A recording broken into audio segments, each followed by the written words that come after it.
Fala galera, Yuri Valens aqui e o ano de 2021 encerrou e ele foi marcado com vários recordes para a indústria de fundos imobiliários. Por incrível que pareça, o ano de 2021 foi muito bom para esse setor em alguns aspectos, né? Não vamos falar da questão de valorização e desvalorização das cotas, mas sim por vários indicadores do crescimento dessa modalidade de investimento que bateu recorde e fez um crescimento exponencial. Para esse ano de 2022 não deve ser diferente, apesar de que com o avanço da Selic cada vez maior e o Bacen tendo que acelerar para tentar controlar a inflação, nós podemos ter o fechamento de algumas janelas para emissões de outros fundos. Ano passado foi marcado com a emissão constante e consecutiva de vários fundos de papéis, Equitare, Deva e vários outros que vocês bem conhecem. E esse ano de 2022 eles devem ter uma certa dificuldade nessas operações por conta da competitividade diretamente ligada com a renda fixa. Selic está em patamar de 9,25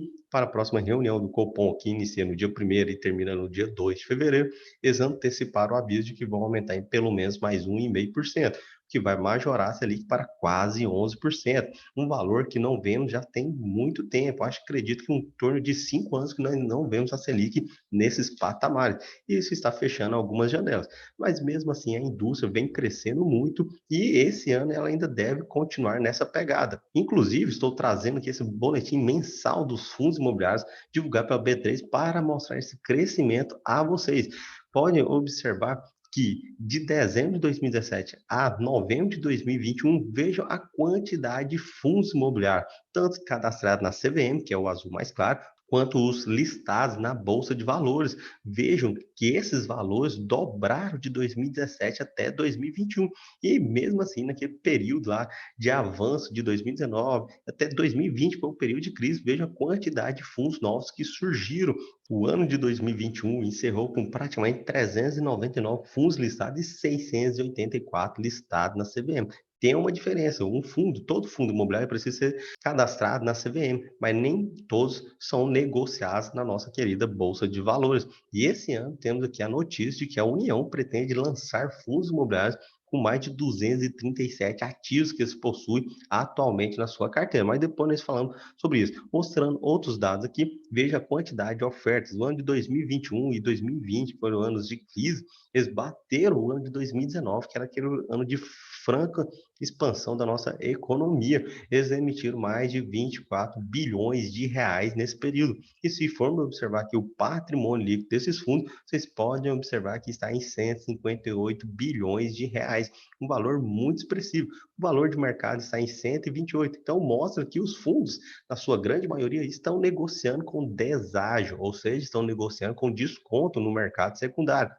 E não para por aí. Se formos observar agora esse gráfico aqui, vejam a quantidade de investidores. Hoje, mais de 1,5 milhão de pessoas estão investindo em fundos imobiliários, enquanto esse número é de 1,1 milhão em 2020 e 645 mil pessoas em 2019. E vejam a discrepância, se formos fazer aqui comparativo de 2017 para cá, mais de 10 vezes que aumentou a quantidade de investidores em fundos imobiliários. E se formos observar de 2019 para 2020, quase dobrou esse número, e de 2020 para 2021 praticamente aumentou em 50% a quantidade de pessoas.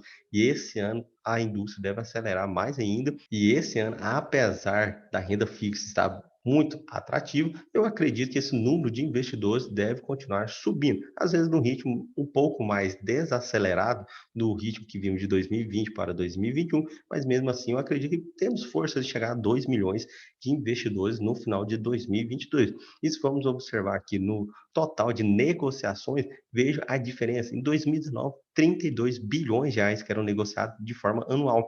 2021, mais de 66, ou seja, o dobro de negociação. E a evolução média diária, em 2019, 130 milhões e terminamos 2021 com 269 milhões. Isso mostra que a indústria está com mais liquidez do que ela tinha anteriormente. Isso é bom para quando você for montar e desfazer operações. Sabemos que tem alguns fundos que a liquidez é extremamente baixa, igual alguns que eu já trouxe aqui no canal para vocês, mas vários outros estão com uma liquidez muito boa e, se formos comparar com anos anteriores, estão com uma liquidez excelente, permitindo que você monte e desfaça posição sem impactar tanto no mercado secundário. Inclusive, vejam o top 10 fundos que tiveram maior média diária de negociação em dezembro de 2021. O QNIP, o IRID, o KNCR, CPTS, HCTR, o DEVA, o RSR11, o MXRF, o MCCI e o HGLG. Vejam que eles terminaram com mais de 5 milhões de reais de negociação diariamente.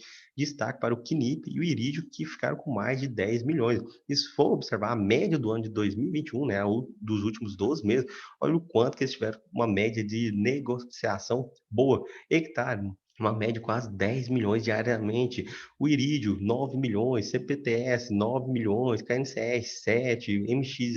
MXRF, HGLG, RSR11 praticamente 7 também, XPLG e DEVA. Então vejo que sim, a liquidez está melhorando e isso ajuda o investidor na hora que for montar as suas posições. E para esse ano de 2022, eu acho que a grande expectativa é sobre o lançamento desses ativos da União através de fundos imobiliários. Fica aquela dúvida que não tivemos ainda informações tão consolidadas e específicas se a União vai lançar em fundo imobiliário e ela vai ser o único cotista ou se ela pretende fazer a venda desses imóveis através de fundos imobiliários. Ou seja, vai chamar uma emissão no mercado primário, os investidores vão colocar dinheiro lá e o valor captado será utilizado para efetuar a aquisição desses imóveis da União. Eu acredito que deve ser mais nessa linha, até mesmo porque eles mencionaram que das vantagens de se realizar isso é principalmente trazer liquidez para os seus imóveis, a questão do fracionamento das vendas, que eles possuem imóveis de alto valor agregado, então às vezes pode dificultar a aquisição deles, né, efetuar a venda para um player específico, então fica mais fácil eles realizar a venda através de fundo imobiliário, porque uma pessoa entra com uma quantidade de dinheiro, outra entra com outra quantidade de dinheiro, e quando soma todos aqueles recursos, tem dinheiro suficiente para fazer a aquisição daqueles ativos que estão em regiões nobres, em algumas capitais aqui do Brasil.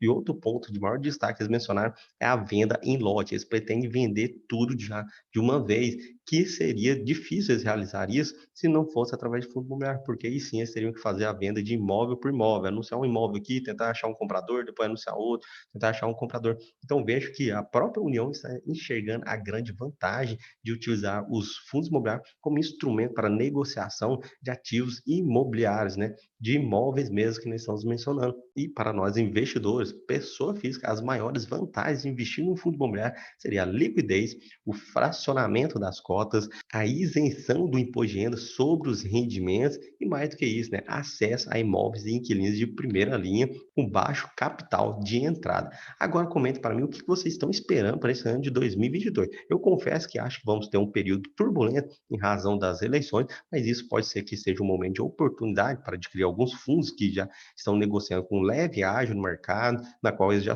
recuperaram um pouco o valor da sua cotação relacionado ao ano passado, e isso pode abrir algumas oportunidades. E eu também confesso que pretendo ver mais fundos serem lançados e, quem sabe, de novos segmentos que ainda não possuem na nossa bolsa brasileira. Se vocês gostaram desse vídeo, deixe seu like, se inscreva no canal e nos vemos no próximo vídeo.